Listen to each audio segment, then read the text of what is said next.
científica que haviam descoberto a partícula de Deus, chamada bóson de Higgs.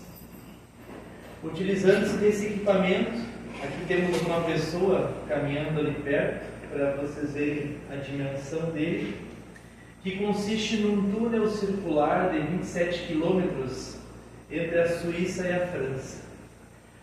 Este túnel que possui milhares de ímãs e no qual são colocadas partículas subatômicas e elas são estimuladas a viajarem por esse túnel circular durante longos períodos até chegar um momento, numa velocidade absurda, até chegar um momento em que elas são capazes de colidir umas com as outras.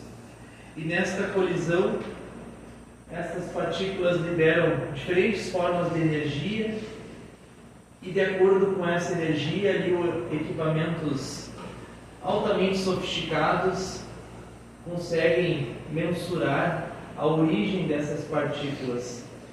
E nesta oportunidade, em 2013, foi descoberta a partícula que até então era uma teoria, que seria o bóson de Higgs, e os cientistas entusiasmados, é claro, porque este foi um empreendimento tão grandioso quanto a possibilidade do homem um dia se deslocar pelo espaço, ou seja, fora do planeta Terra. Mas ainda assim, embora, segundo eles, tenha sido descoberta a partícula de Deus, ainda assim eles sabem que não foi descoberto nada do que é necessário. Porque a partir da descoberta, ou seja, da prova da existência dessa partícula, o bóson de Higgs, que dá origem a basicamente toda a matéria como nós a conhecemos, fica a pergunta: se essa partícula existe, quem deu origem a essa partícula? Quando que ela surgiu e como que ela se comporta no espaço vazio? Então são perguntas que hoje este equipamento está novamente em funcionamento. A previsão de desligamento dele é no ano de 2024, no próximo ano, e ele continua acelerando partículas e colidindo-as, tentando encontrar novas respostas. E é por aí que para a inteligência humana, nós não conseguimos ir além disso. Então nós nos apegamos, eu trago basicamente para reflexão as obras básicas, é claro, onde Kardec, no Livro dos Espíritos, publicado em 8 de abril de 1857, na primeira questão, como já é sabido por todos, pergunta: que é Deus?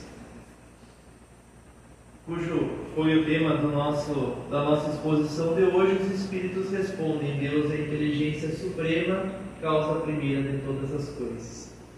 E Kardec, na sua genialidade incrível, a segunda pergunta, onde qualquer um de nós faria uma segunda pergunta já direcionando-se ao tema, Kardec faz uma pergunta que nos parece estranha: o que é o infinito? E os Espíritos respondem: o que não tem começo nem fim. Tudo que é desconhecido é infinito. E aí Kardec arremata, faz uma conexão entre a primeira e a segunda pergunta. Poder-se-ia dizer então que Deus é o infinito? E os Espíritos respondem: definição incompleta. Pobreza da linguagem dos homens, que é insuficiente para definir as coisas que estão acima da sua inteligência.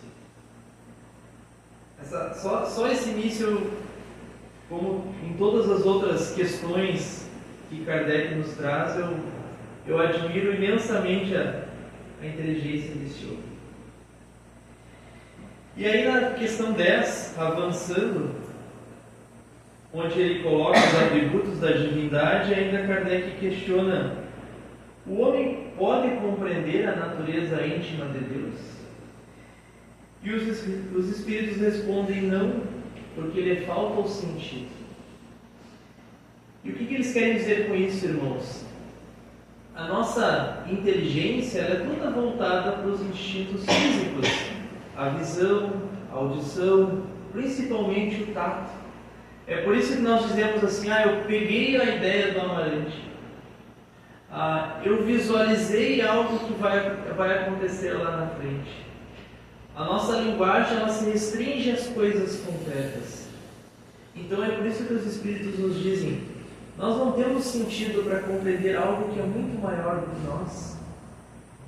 E ainda eles dizem que somente os espíritos superiores, aqueles que chegaram ao grau máximo da evolução, têm a capacidade de conhecer a Deus. E conhecer não é no sentido de estar em contato direto com Ele, mas de percebê-lo. De percebê-lo pelo sentimento, pelo sentido que nos falta e nos vai faltar ainda por muito tempo. E na questão 13, aí Kardec já traz alguns atributos da divindade. Quando dizemos que Deus é eterno, infinito, imutável, imaterial, único, onipotente, soberanamente justo e bom, temos ideia completa dos seus atributos? Que os Espíritos respondem, do vosso ponto de vista, sim. Do nosso ponto de vista, é só isso que nós conseguimos conceber. E eu assinalo aqui que, das características trazidas por Kardec ali ao questionar os Espíritos, o que é eterno, meus irmãos? Eterno é o que não tem começo nem fim. Porque se Deus tivesse um começo, em algum momento ele teria sido criado. E teria sido criado por quem? Infinito, que na obra A Gênese, onde Kardec, no capítulo 2, fala sobre os atributos da divindade, Kardec não remove, mas ele remodela, ele substitui o termo infinito por suprema inteligência. Suprema inteligência por quê? Porque é impossível existir uma inteligência maior que a de Deus, o Criador de tudo que existe no universo.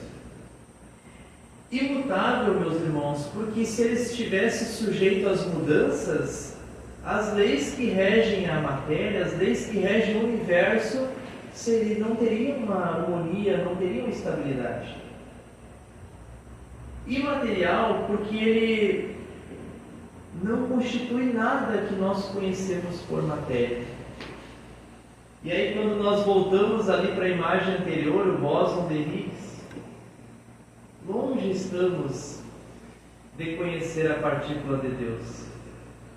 Porque se a matéria de Deus fosse alguma matéria conhecida, passível de ser conhecida pelo homem, então nós poderíamos nos apropriar de uma parte de Deus. E isso seria a ideia do dogma do panteísmo. Único, porque se existisse outro Deus, eles competiriam entre si e nós não saberíamos qual seria o mais poderoso. Onipotente, porque ele é único, e soberanamente justo e bom, porque só ele teria essa capacidade de criar leis que regeriam o universo e toda a sua criação de uma maneira harmoniosa e justa. E na questão 14, Kardec pergunta: Deus é um ser distinto? Ou será, como opinam alguns, a resultante de todas as forças e de todas as inteligências do universo reunidas? Ali Kardec perguntava sobre o dogma do panteísmo e ainda faz essa pergunta, mas eu trago principalmente pelo interesse da resposta. Não vos percais num labirinto de onde não lograreis sair. Ou seja, quanto mais nós tentarmos nos imiscuir num caminho tão grandioso e tão inacessível à nossa incapacidade, estaremos caminhando no labirinto. E no livro Céu e Inferno, no item 12, quando Kardec fala sobre a tentativa nossa do ser humano de encontrar respostas para suas indagações, Kardec ainda escreve: o homem enquanto não possui ciência das coisas, apega-se às religiões. Mas com o esclarecimento científico e as lacunas deixadas pela religião, entrega-se à filosofia. Eu já contei para alguns irmãos aqui em outra oportunidade que quando eu tive a oportunidade de trabalhar no Instituto Federal, lá eu conheci profissionais que tinham doutorado, pós-doutorado. E muitos deles são apegados à filosofia. Não acreditam em Deus, se consideram ateus. E alguns diziam para mim: como eu posso me apegar a uma coisa com todo o conhecimento que eu possuo? Exatamente isso que o Kardec fala. Quando o homem cresce em inteligência e em conhecimento das coisas, a religião para ele não é mais interessante, ele se apega à filosofia. Quando o homem ainda ignora as ciências, ele se apega à religião e ignora a ciência e a filosofia em todas as coisas. Aí entra a importância do Espiritismo, com seu tríplice aspecto: ciência, filosofia e religião. Porque a nossa caminhada se dá dentro desses três pilares. E no item 13, Kardec ainda coloca: se a religião, apropriada em começo aos conhecimentos limitados do homem, tivesse acompanhado sempre o movimento progressivo do espírito humano, não haveria incrédulos. Porque as pessoas que têm conhecimento e se consideram ateus ridicularizam as religiões porque as religiões não têm embasamento científico ou não acompanham o progresso da humanidade. Porque está na própria natureza do homem a necessidade de crer.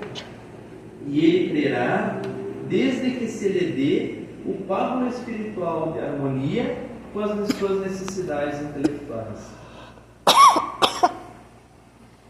E aí, meus irmãos, quando nós analisamos ou tentamos analisar os atributos da divindade,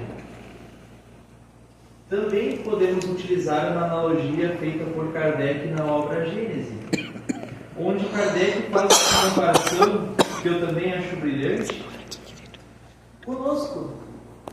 Quando nós olhamos os fósseis dos seres humanos que já existiram aqui na Terra, muito antes de nós, Homo sapiens, o Australopithecus, o Homo habilis, o Homo erectus, o homem de Neandertal, se nós olharmos apenas os fósseis, o crânio, as estruturas corporais, nós conseguimos mais ou menos estabelecer como foi a evolução física do ser humano. Mas quando nós olhamos, se encontrados junto aos fósseis, ferramentas, restos de vestimentas, o homem de Neandertal, que já fazia sepulturas para enterrar ali os seus mortos, as pinturas rupestres, ali nós conseguimos mensurar como era a inteligência desses homens primitivos pré-históricos. Então, da mesma forma, Kardec faz essa analogia, da mesma forma, nós podemos compreender Deus, analisando as suas obras. Como diz no Livro dos Espíritos: vede a obra e conhecereis o autor. Um bom autor só fará boas obras. Ou um mau pintor não desenhará um quadro bom. Então é aí que eu faço o convite para os irmãos, onde eu trago um livro, um resumo de um livro que foi publicado no ano de 1964 pelo Dr. Gressel Morrison. O Dr. Gressel Morrison, ele era o diretor do Museu de História Natural de Nova York. E ele era cristão, mas com imenso conhecimento das ciências, e ele estava um pouco cansado da incredulidade humana. Então ele reuniu alguns de seus conhecimentos e publicou nesta obra que fez muito sucesso.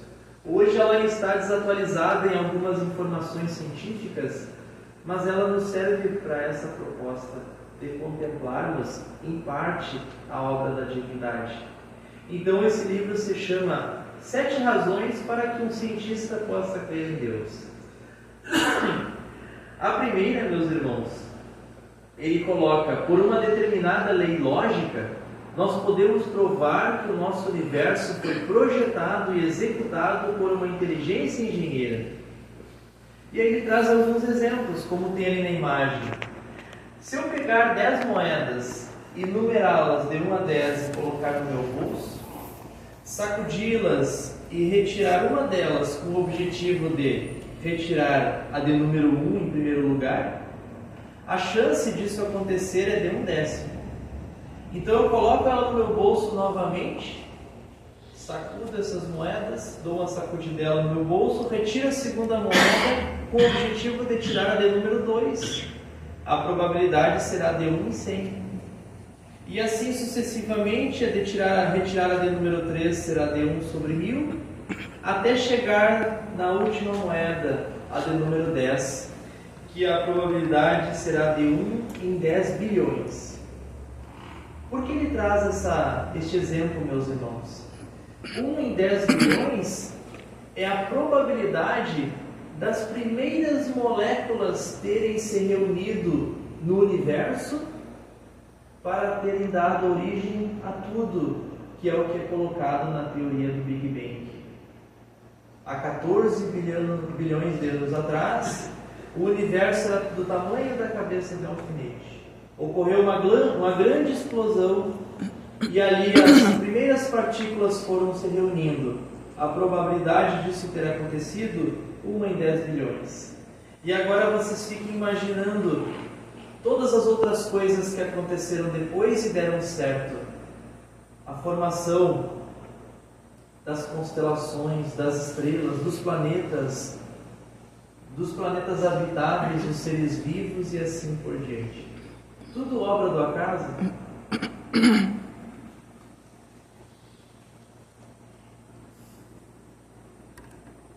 Aqui trazemos uma imagem do nosso planeta exercendo o movimento de rotação quando ele gira em torno do próprio eixo e o movimento de translação quando ele gira em torno do Sol.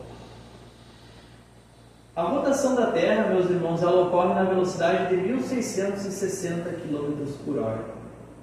Se ela fosse reduzida em apenas 1/10 da sua velocidade, ou seja, de 160 km por hora, os dias e as noites não seriam de 24 horas, eles seriam de 120 horas. E a vida na Terra seria impossível, porque as noites seriam extremamente frias e os dias extremamente quentes, o que impossibilitaria de os seres vivos se estabelecerem na Terra. A Terra, se vocês observarem na imagem, ela possui um eixo de rotação que não é plano, ele é inclinado 23,5 graus. Graças a isso, nós temos as 4 estações do ano. E na maioria dos continentes da Terra, essas 4 estações do ano são bem definidas. E isso proporciona a diversidade da vida que existe na Terra. Se o eixo do nosso planeta fosse totalmente vertical, teríamos apenas 2 estações do ano, inverno e verão. Só que o que aconteceria? Para as regiões que se encontrariam na linha do Equador, a temperatura seria extremamente alta, no mínimo 40 graus Celsius ao longo do ano, o que impossibilitaria a vida na Terra na maioria dessas regiões.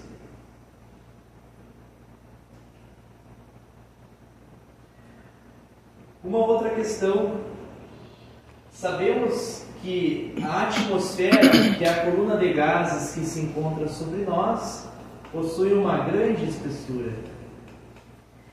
E ao mesmo tempo, os oceanos, que se encontram a diversos níveis no planeta Terra, também possuem a sua importância.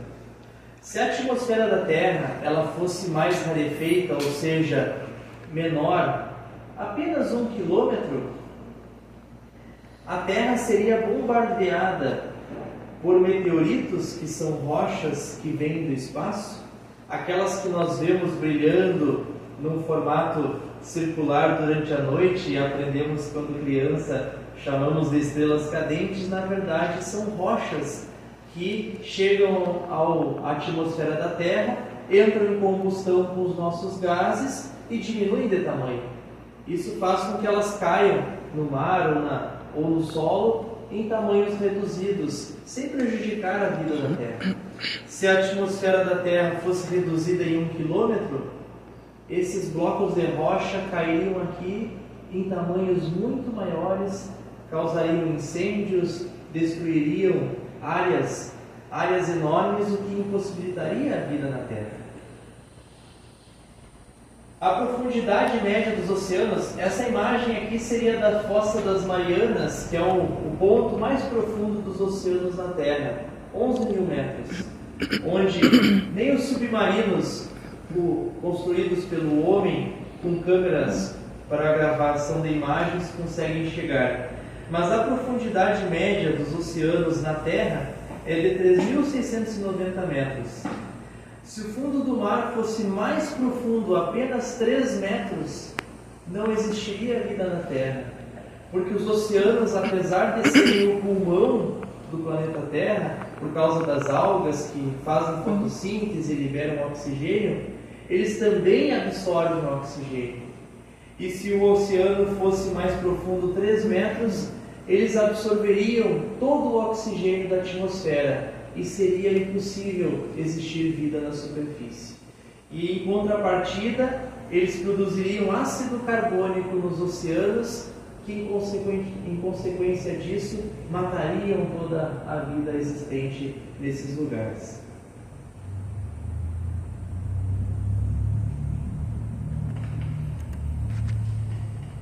Aqui temos os planetas do nosso sistema solar: Mercúrio, Vênus, Terra. Aqui temos a nossa Lua: Marte, Júpiter, Saturno, Urano, Netuno. Aqui um cometa. Sobre a Lua, meus irmãos, a Lua, o nosso satélite natural, ele se encontra da Terra a uma distância de 384 mil quilômetros.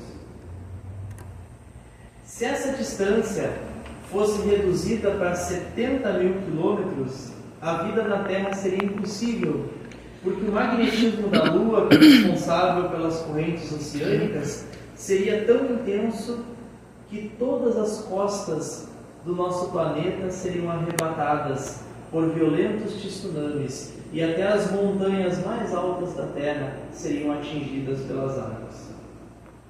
Em contrapartida, se essa distância fosse muito longa, as correntes oceânicas seriam tão lentas que afetariam gravemente o clima e também a distribuição, a circulação dos nutrientes que ocorrem nos oceanos ao longo de todo o planeta Terra, o que também diminuiria a possibilidade de vida. Esse cinturão de asteroides que se encontra aqui, irmãos, ele se encontra entre o planeta Marte e entre o planeta Júpiter. Se ele se encontrasse entre o planeta Terra e o planeta Marte, a Terra seria bombardeada por asteroides desde a sua criação e talvez nem existisse hoje. A distância que a Terra se encontra do Sol, 150 milhões de quilômetros. A distância perfeita que permite que a temperatura do nosso planeta, a temperatura média do planeta Terra, hoje seja de 15 graus.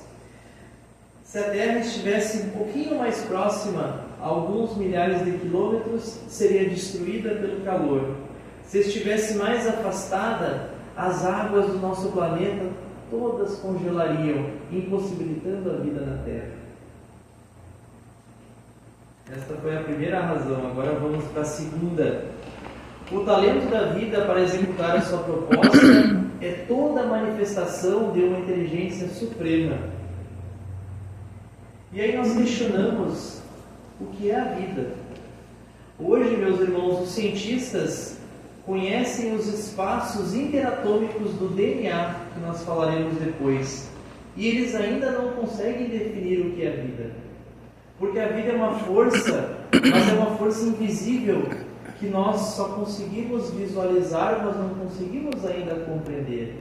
Se nós pegarmos como exemplo as plantas que captam luz do sol, gás carbônico e água, e convertem isso em açúcar, em folhas, em flores, em frutos saborosos, em madeira, em energia que servem de alimento para os animais e, consequentemente, para nós, porque nós nos alimentamos dos animais e das plantas. Que química é essa que transforma gases em algo palpável, em que nenhum químico em laboratório consegue fazer? Nenhum químico em laboratório consegue produzir matéria orgânica a partir de água, gás carbônico e luz do sol. Outra coisa incrível, aqui são células vegetais vistas ao microscópio. Aqui são as estruturas internas, as organelas da célula vegetal, que estão sempre em constante movimento.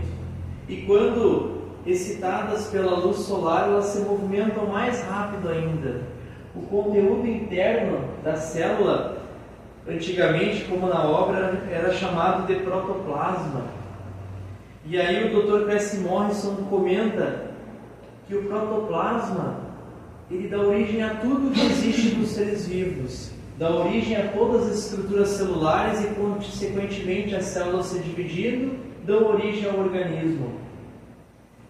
Mas se toda a vida na Terra fosse extinta hoje e ficasse apenas uma única porção de protoplasma e fosse colocada num ambiente adequado, daqui a 10 bilhões de anos a Terra toda estaria povoada exatamente como está agora. Como se explica isso? Como se explica essa força? E se nós ainda olhando as plantas, existem mais de 430 mil espécies de plantas catalogadas na Terra. Muitas delas, aos nossos olhos, são muito semelhantes. Por exemplo, nós temos 2 pés de canela aqui na frente do Santo Espírito.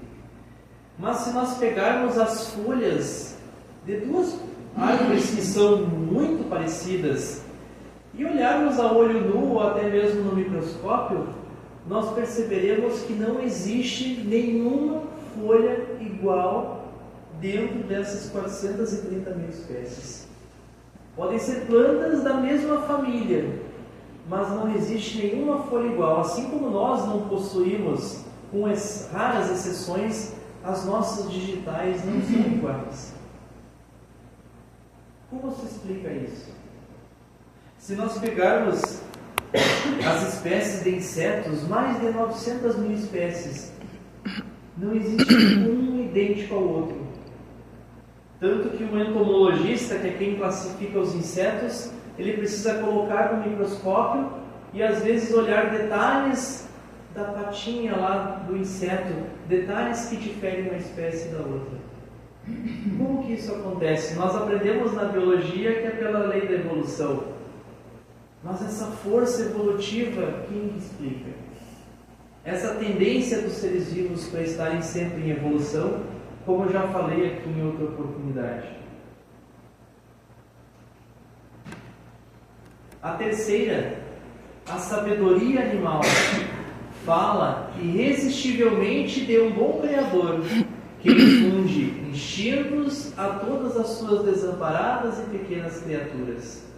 Se olharmos os animais, as plantas da natureza, eles são de certa forma indefesos, mas eles trazem uma inteligência atrelada ao seu instinto que muitas vezes nos causa inveja. Eu trago só 3 exemplos aqui, mas o primeiro que todos nós conhecemos, é claro, é o João de Barro.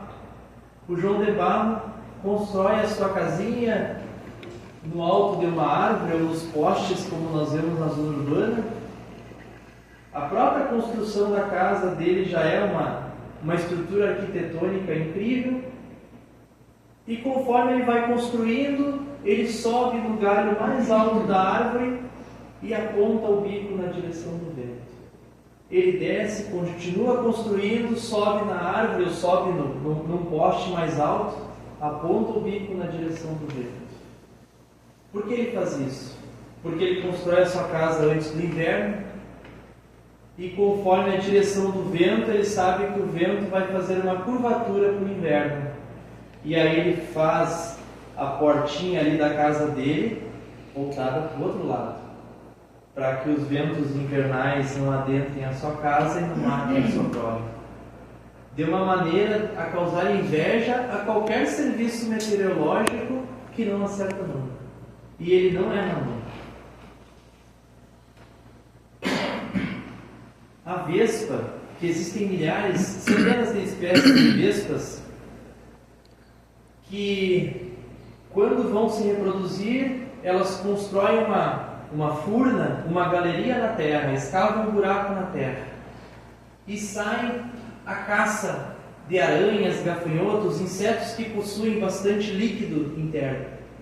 Às vezes baratas, mas elas preferem aranhas e gafanhotos. E quando elas capturam o aracnídeo ou o gafanhoto, eles dão uma ferroada num local específico, não é em qualquer local do corpo da aranha e do gafanhoto.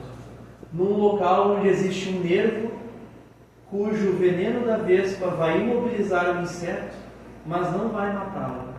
Então ela o carrega, coloca lá dentro daquela furna e lá põe os seus ovos, às vezes grudado no corpo do animal, às vezes ao lado.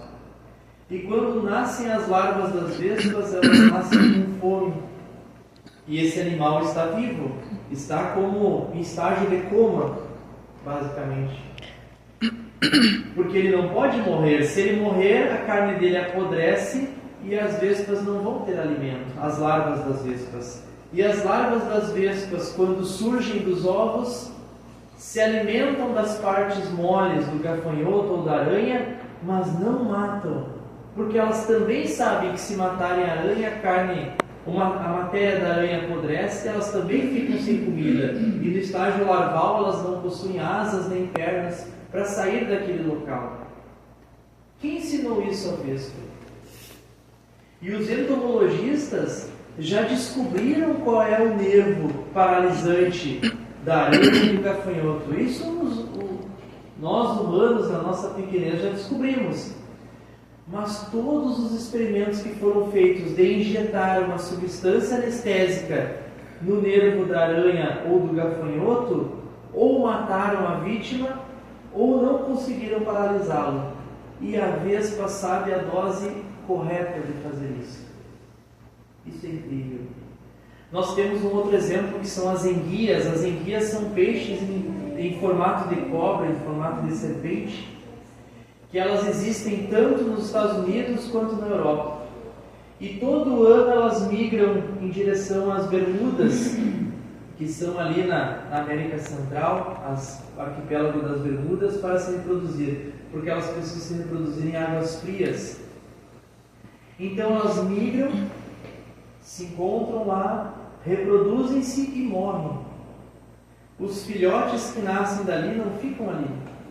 Os filhotes das enguias americanas voltam para os Estados Unidos, para a costa americana. Os filhotes das enguias europeias voltam para a Europa. Quem ensinou isso para eles?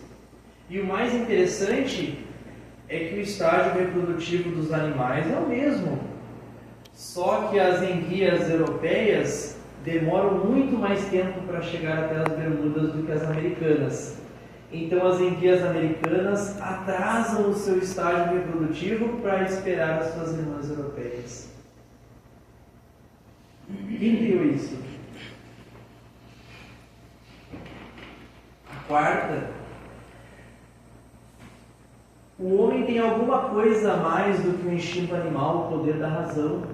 Se os animais têm um instinto atrelado a uma inteligência, nós temos a razão, nós temos o sentimento além das sensações. E a nossa razão, como já foi falado aqui em outro momento, ela, apesar de estar ligada ao nosso cérebro, nós sabemos que é algo que sobrevive à morte do corpo. Nós sabemos que a nossa inteligência, a nossa consciência é uma matéria distinta da matéria do nosso cérebro, que são células nervosas. E que sendo uma corrente eletromagnética, viaja no espaço, interage com outras criaturas e, inclusive, sobrevive à morte do nosso corpo físico.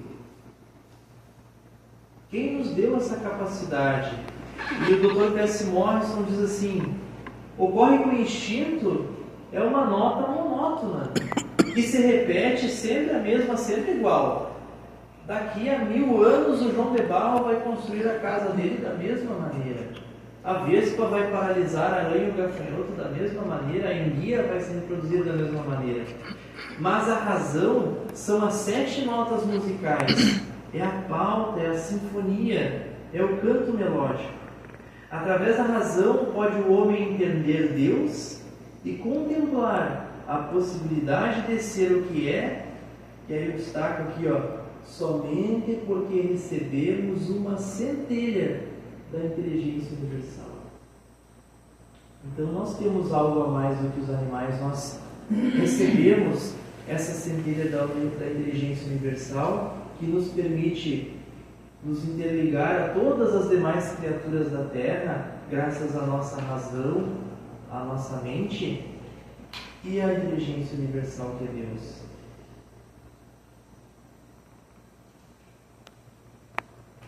A quinta, a provisão para toda a vida é revelada na fenomenal maravilha dos genes. Os genes que eu comentei antes, que são estruturas presentes dentro da célula, dentro do núcleo lá da maioria das nossas células, que são transmitidas a cada geração. Nós, seres humanos, herdamos os cromossomos, como são chamados, do DNA, herdamos 23 do nosso pai e 23 da nossa mãe.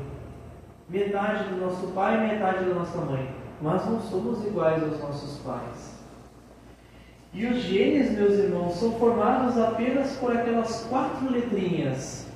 O A, o T, o C e o G, que são substâncias, não sendo mais específico. Apenas a combinação daquelas 4 letrinhas ali, o A, T, o C e o G, formam mais de 30 mil genes nos seres humanos. E esses 30 mil genes são responsáveis por todas as nossas características físicas e até algumas emocionais. Mas os genes não são só maravilhosos por aí, não param por aí. Os genes, meus irmãos, como já foi falado aqui em outra oportunidade, eles têm a capacidade de realizar autoconcerto genético em alguns seres vivos. Isso é observado nos animais, nas plantas, mas nos seres humanos, muitas vezes a pessoa tem uma doença e aí em um dado momento se modifica o DNA da pessoa na região onde se encontra aquela doença e a pessoa de alguma forma desenvolve a cura. E nós não estamos aqui falando em milagre. Também não estamos ignorando o papel da ciência do tratamento das doenças. Mas essas coisas, em muitos casos, acontecem.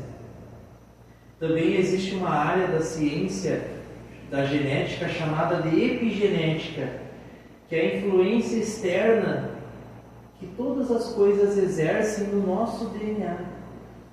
Coisas externas, como traumas que sofremos, como as relações com outras pessoas, ou coisas que nos acontecem, podem causar uma modificação lá no nosso DNA. Isso já é comprovado, mas não se sabe como funciona esse mecanismo ainda. Então, realmente, o DNA é algo ainda fenomenal, mas ainda muito inatingível para nós.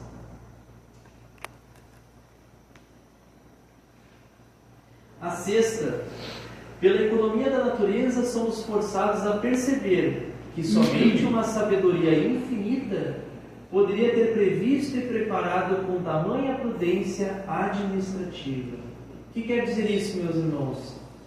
Todos os seres vivos da Terra se encontram exatamente no lugar onde deveriam, do ponto de vista material, estou falando.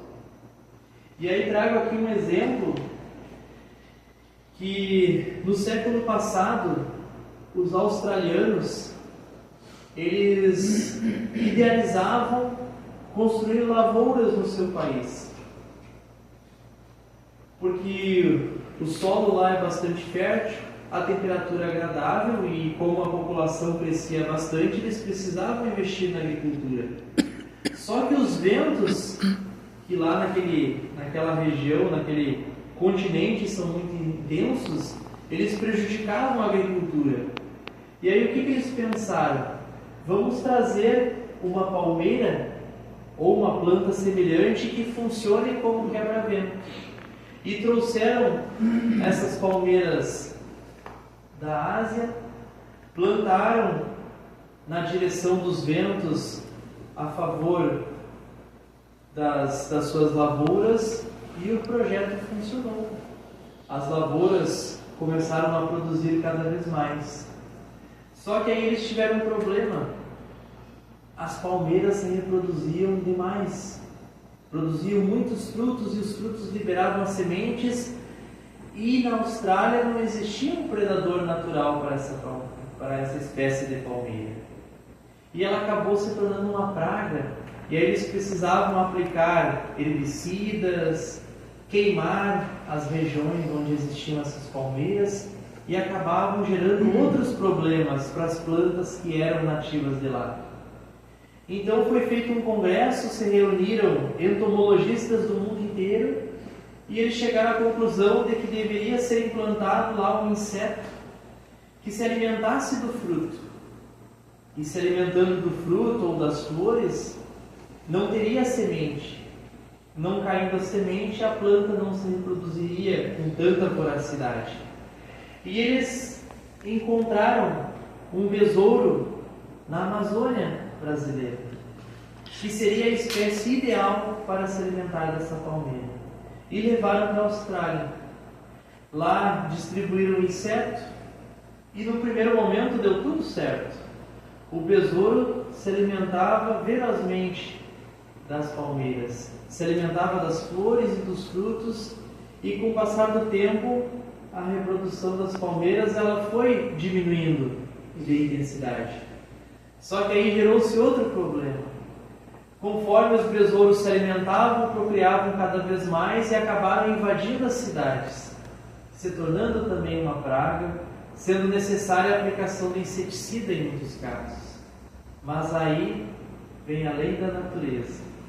Conforme diminuíram as palmeiras, diminuíram os besouros, até que eles se equipararam na mesma proporção de palmeiras para besouros, besouros para palmeiras. Então a própria natureza se encarregou de estabelecer a harmonia daquele local e hoje a Austrália é um país imensamente agrícola. Mas quem coordena isso, meus irmãos? Quem coordena essa harmonia da natureza que existe em todos os lugares, até no deserto, se encontra ali a harmonia entre os seres vivos e o ambiente? Um outro exemplo, ainda falando de insetos, caso os irmãos não saibam, os insetos eles respiram por tubos. Eles possuem orifícios nas laterais do corpo, cujos tubos levam o oxigênio até as suas células. Tubos microscópicos. E esses tubos, conforme o inseto cresce, o tubo não cresce. Ou seja, eles morrem por asfixia. Por falta de ar nas suas células, eles acabam morrendo. Por isso que a maioria dos insetos vive em torno de 45 dias, alguns um pouco tempo mais. Agora vocês imaginem, se os insetos crescessem e os tubos respiratórios também, nós teríamos formigas do tamanho aqui do nosso centro espírita. E a vida na Terra, esse equilíbrio que foi acabado de comentar, seria impossível.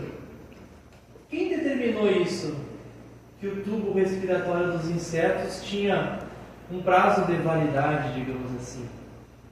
Em contrapartida, nós respiramos por pulmões e conforme vamos crescendo, e os outros vertebrados, animais vertebrados também, os pulmões vão crescendo. Quem determinou isso?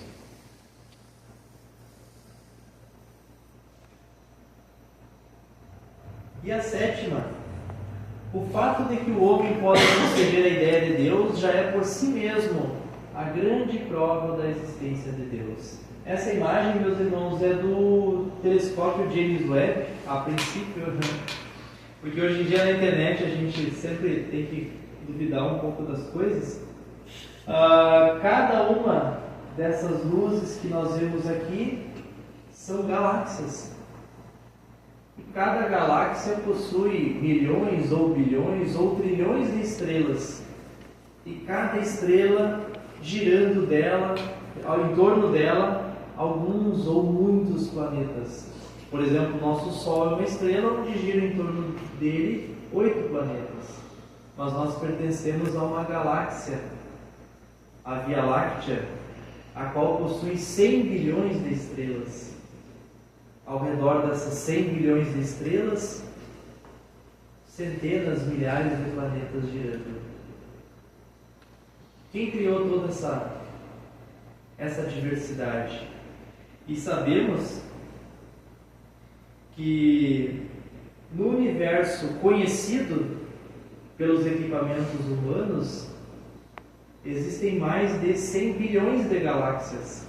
Cada imagem daquelas ali é uma que foi possível captar pelo telescópio espacial James Webb. E sabemos que tudo isso representa apenas 1% do universo. Os outros 99% do universo é impossível o ser humano conceber.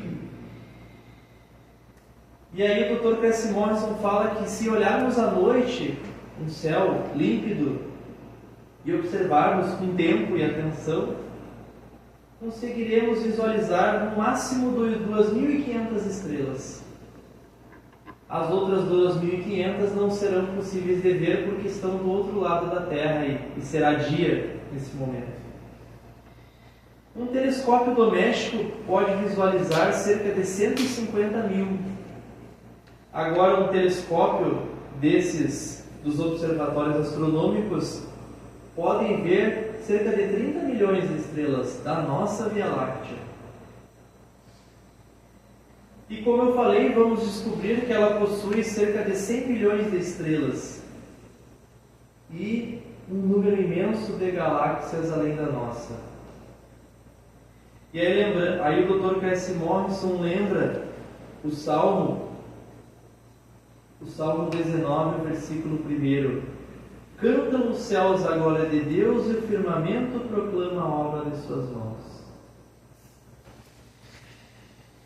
E veremos, irmãos, que se o homem conseguisse percorrer a Via Láctea, mesmo por pensamento, na velocidade da luz, que é de 300 mil quilômetros por segundo, ele demoraria 25 séculos para percorrer só a Via Láctea.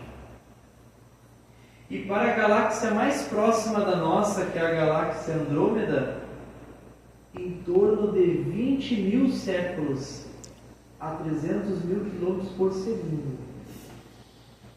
A viagem que o homem tanto sonha de fazer a Marte duraria em torno de 6 meses, o que é impossível pelas nossas condições humanas. Na ausência de gravidade, teríamos problemas cardíacos, cerebrais. Tudo isso, meus irmãos, cantando as glórias de Deus. Mas, tirando a nossa vista do universo infinito, nós temos um universo finito, o nosso corpo. O nosso corpo também é um universo. Nós temos mais de 100 mil quilômetros de veias, de artérias, de capilares. Quando nós cravamos um pequeno alfinete no nosso dedo, ali nós danificamos cerca de 1000 capilares, vasos sanguíneos microscópicos, que permitem a saída, às vezes, de uma gotícula de sangue. Mas o nosso corpo reage imediatamente. Automaticamente, as células vizinhas àquele ferimento produzem uma substância que fecha aquele orifício. Um pequeno furo de alfinete seria aos nossos olhos humanos um raio de mais ou menos 1 quilômetro. E as nossas células fecham isso em poucos segundos. E automaticamente todos os capilares são restituídos em menos de 1 minuto.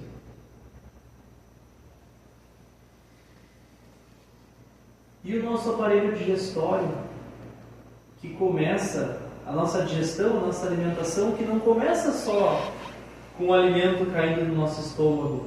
É todo um processo, começa com os nossos olhos visualizando o alimento, a nossa mente imaginando o sabor do alimento, o nosso nariz sentindo o olfato daquele alimento, células microscópicas dotadas de pelos que captam as partículas do ar e enviam para o nosso cérebro um sinal químico, e o nosso cérebro interpreta isso como sabor, como cheiro.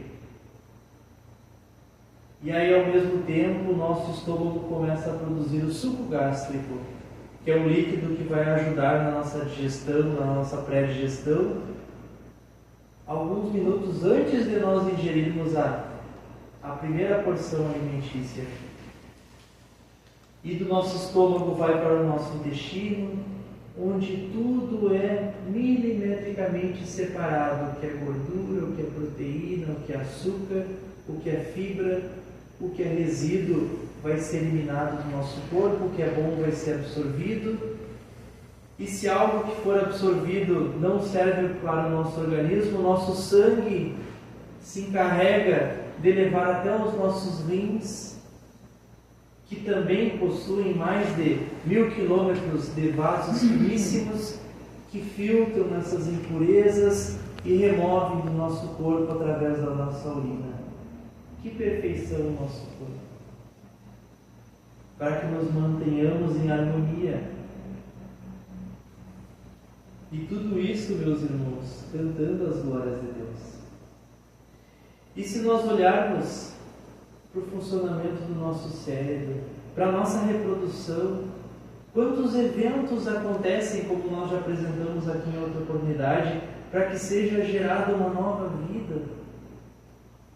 Aquela atração química incrível que existe entre um espermatozoide e um óvulo, um espermatozoide que vai percorrer no organismo feminino uma distância que para nós seria de 10.000 quilômetros, para encontrar com aquele óvulo, fecundá-lo e depois todos os eventos que dão origem a um novo ser. Olhem a grandeza só do nosso corpo físico. E o Dr. Cassie Morrison encerra dizendo: a dor realmente espalhou-se pela face da terra, mas isto aconteceu porque o homem voltou-se para dentro de si mesmo e fez-se egoísta. Se nós não conseguimos sentir, se não conseguimos perceber, se não conseguimos contemplar a presença de Deus, é porque ainda somos muito egoístas. Mas é claro que todos nós que nos encontramos aqui sentimos a presença dele. E quando Davi disse: cantam os céus a glória de Deus e o firmamento proclama a obra de suas mãos, na minha interpretação, cantam os céus a glória de Deus. O que é isso? Os céus, meus irmãos, seriam os espíritos superiores que já possuem a capacidade de perceber e de compreender a natureza divina. Por isso cantam os céus a glória de Deus.